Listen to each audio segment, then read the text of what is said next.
दोस्तों, मैं अनिल शर्मा व्याख्याता राजकीय उच्च माध्यमिक विद्यालय खेरली में कार्यरत हूँ और मैं इस वीडियो के माध्यम से आपको ये बताना चाहता हूँ कि किसी भी प्रतियोगी परीक्षा में सफलता हासिल करने के लिए आपको किस स्तर के प्रयास करने होंगे।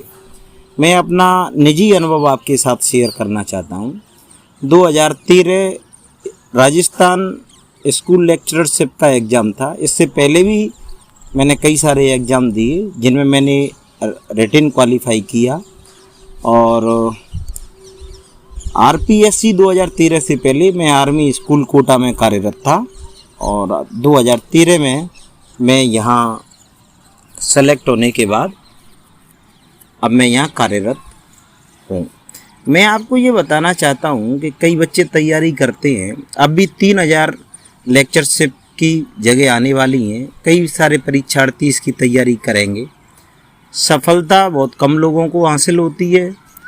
प्रयासरत अधिकतम शिक्षार्थी विद्यार्थी रहते हैं।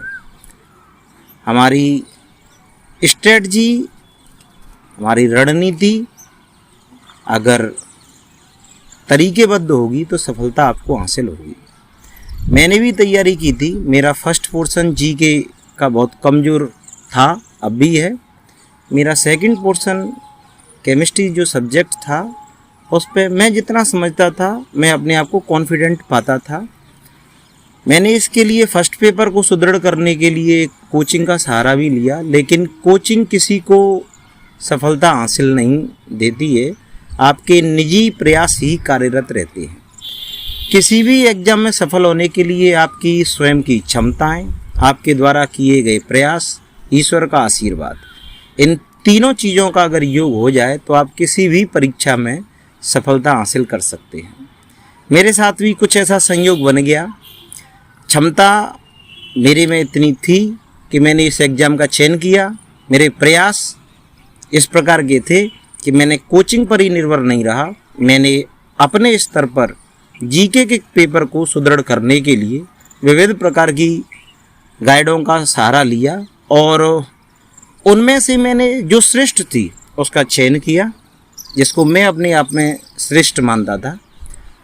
फिर भी जब मैं पेपर देने गया तो फर्स्ट पेपर में 75 क्वेश्चन जीके के आते हैं, तो उनमें से मैं ये सोच के गया कि मैं 65 क्वेश्चन करके आऊँगा। लेकिन कभी भी किसी भी पेपर में जाते समय क्वेश्चन नंबर फिगर पहले से सेट नहीं किया जा सकता। जब मैं पेपर में पहुंचा तो यही चीज़ होती है कि किसको सेलेक्ट होना है और किसको आउट होना है। पेशेंस नहीं खोना है। पेपर देखा, पेपर मेरे से 65 होने लायक सॉल्व नहीं हो रहा था। मैंने मैक्सिमम जितना सॉल्व किया उसमें से 51 क्वेश्चन ही मेरे से सॉल्व हुए। फिर भी मेरे को इसमें ये डाउट हो रहा था कि इस 51 में भी मेरे कुछ क्वेश्चन रॉन्ग हो सकते हैं, जिसका नेगेटिव का खामियाजा मेरे को भुगतना पड़ेगा। पेपर देने के बाद मैं घर आया, थोड़ा सा हताशा हुई, लेकिन धैर्य नहीं खोया। मैंने अपने आप को संभाला। 2 दिन का गैप था। ये बात है जुलाई 2014 की। 14 जुलाई का पेपर।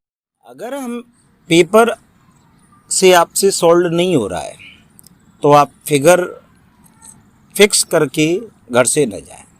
कभी भी किसी भी पेपर के क्वेश्चन फिगर सेट नहीं हो सकते। क्वेश्चन कितना होना है ये उस समय ही निर्भर करता है। हो सकता है कि पेपर अगर टिपिकल है तो वो आपसे ही नहीं किसी से भी सॉल्व नहीं होगा। ऐसी स्थिति में आप फिगर फिक्स करके घर से जाते हैं कि नहीं मेरे को तो इतना ही करना है। ऐसी कंडीशन में आपको नेगेटिव का खामियाजा भुगतना पड़ेगा। इसीलिए आप कृपया करके किसी भी पेपर में क्वेश्चंस के नंबर को, फिगर को फिक्स ना करें। पेशेंस बनाए रखें, हताश नहीं हो। क्वेश्चन कम भी हुए हैं फिर भी कोई दिक्कत नहीं है, सिलेक्शन आपका फिर भी होगा। कट ऑफ डाउन भी जाते। 16 जुलाई 2014 को केमिस्ट्री का पेपर था। सब्जेक्ट में मैं अपने आप को सही मानता था क्योंकि मेरा पिछले 8-10 साल का केमिस्ट्री टीचिंग का अनुभव था। वो अनुभव काम आया। जब सेकंड पेपर में कर रहा था तो आप भी कृपया इस काम को करें कि हो सकता है आपको सेकंड या थर्ड राउंड न मिले, एक ही राउंड में पहले उन क्वेश्चनों को सॉल्व करें, उसको प्रायोरिटी दें जो इजीली वे में हो रहा है, लेकिन अति उत्साहित ना हो, क्वेश्चन को पूरा पढ़ें और क्वेश्चन के 4 जो ऑप्शन हैं उनको भलीभांति पढ़ें। आजकल क्वेश्चन में नेगेटिविटी क्वेश्चन ज़्यादा आ रही हैं, इसीलिए आप अपने मानसिक स्तर को उस क्वेश्चन के स्तर के अनुकूल व्यवस्थित कर लें और ये अपने आप को मानसिक रूप से सुदृढ़ कर लें कि आपको एक ही बार उस क्वेश्चन को पढ़ने का अवसर मिलेगा और उसी में आपको उसका सही जवाब देना है।